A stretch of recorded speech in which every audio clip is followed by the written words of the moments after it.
The mission back to the moon just hit a little bit of a delay.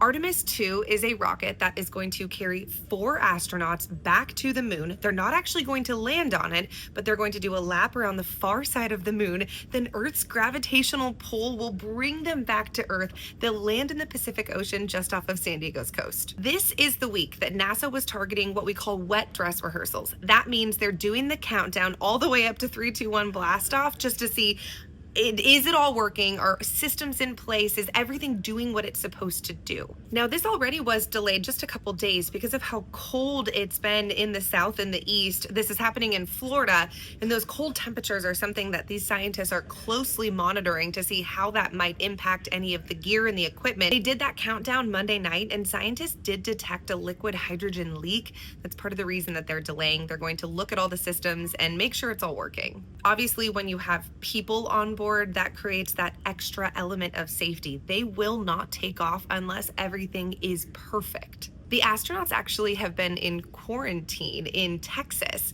but now that this has been delayed until March, they will come out of quarantine and then go back into it once we get that new timeline targeted. So this is all for Artemis II, which, like I just said, is basically doing a lap around the moon. Artemis III will come a few years beyond that, and that is when NASA will actually land on the moon and start to establish a presence on the moon. This is unlike what it was more than 50 years ago when we just kind of touched down and came back.